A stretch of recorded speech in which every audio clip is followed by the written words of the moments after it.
salonandbarber.com. Since there's some buzz about this, top 5 reasons to hire Deion Sanders as your head coach. I think that, I know he's in the mix for TCU, or Drew Davis is reporting he's in the mix for TCU. And it was very well done, Craig, by the way. Very. Very well done. But Deion Sanders in the mix at TCU, and he's probably going to be in the mix if he doesn't get that job in the coming years. He's 8-1 at Jackson State right now. They're doing well. There are things about Deion that are positives. Now, I think the one negative, like these are all positives, the one negative could take up 10 spots, but it's the same thing.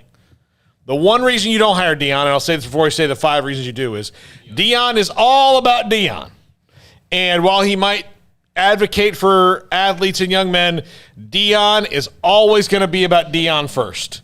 And when you're a big-time college head football coach, you can't do that all the time. Sometimes you can do it a little bit.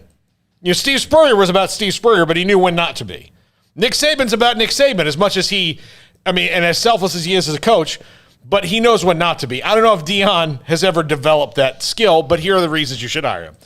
Number 5, he will hire good assistants and be the CEO. I think he's well aware of his limitations as an X and O guy. But he will be the CEO, which what you need at the big college level now, you need somebody who can be a CEO. He can be that guy. I agree.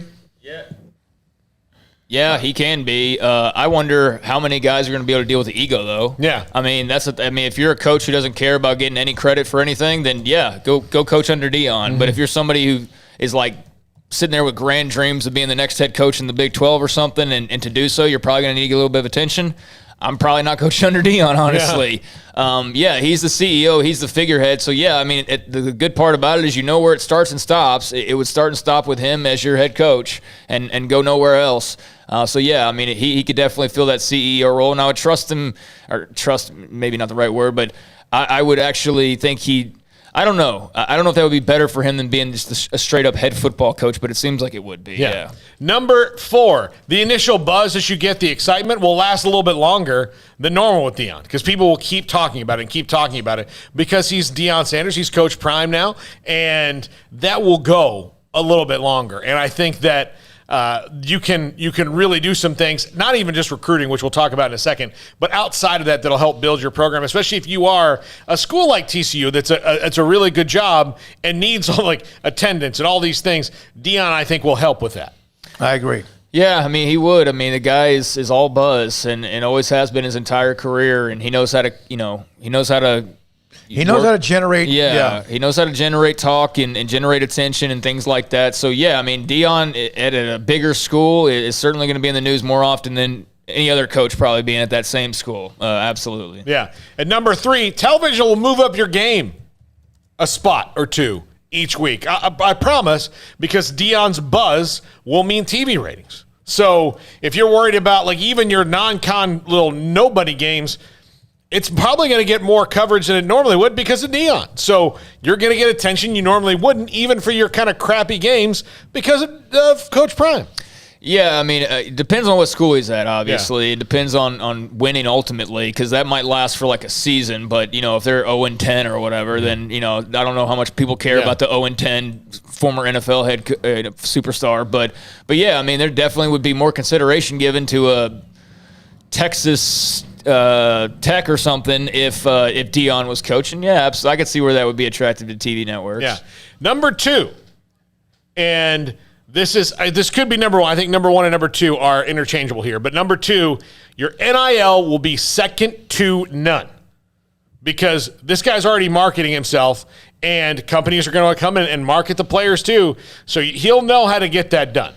I know they can't be directly involved, but I would think your NIL will be second to none with Deion Sanders as the head coach. Yeah, maybe. The opportunities will be. The opportunities would probably be there. Yeah, I don't think it would guarantee really anything, and I don't know what the situation is at Jackson State and with any of those guys are getting money. They are. They are? Okay. He got a suit sponsor. He's got all these. Who was the guy who signed a big deal, or I forget now. But yeah, okay. I'm sure he would work very well in that regard. Yeah. And number 1, if it's about recruiting, there's probably not many recruits in the country that he can't get a foot in the door. no matter where he is. If Deion's at TCU and he wants to recruit a kid who's top other four or Alabama, LSU, Oklahoma, and Notre Dame, he's going to get his foot in the door. I mean, he is, because he's Deion Sanders. And the name of the game is recruiting, and I think that would be a huge advantage for anybody. Now, granted, can they develop the talent when the recruits get there? That's what the elite coaches do so well. We don't know if Deion can do that or not, but he will for sure get guys there. Someone, if you get a call from him and you know it's him, you're going to probably return his call. That doesn't mean you don't return the call of the coach at Savannah State or maybe the coach at Texas Tech, whoever it is. Of course, we know it's Joey. But it's going up. If you have a list of, I've got to call these people back, Deion Sanders moving up that list. No, absolutely. I mean, I think if Deion were to be hired at TCU, I think that would create an immense amount of buzz. There's going to be so much more attention on them than there has been at any time with Gary Patterson, really, outside of maybe the playoff, run in the rivalry with Baylor in, 2014. Outside of that, though, I mean, yeah, he'd probably crush it. Like, again, I don't know on the field how it translates. I know his teams win games and whatnot, but I don't know, how good of a football coach he is. But, yeah, I mean, you put him in Fort Worth with all DFW around him. You give him a big assistance budget to bring in some of his buddies and let him go hit that recruiting trail. I can see him doing some serious damage. You got to ultimately win again. But, yeah, I mean, if you want to create a whole lot of talk about TCU all the way from now until leading up to next season, hire Deion Sanders and you'll get your money's worth. Yeah.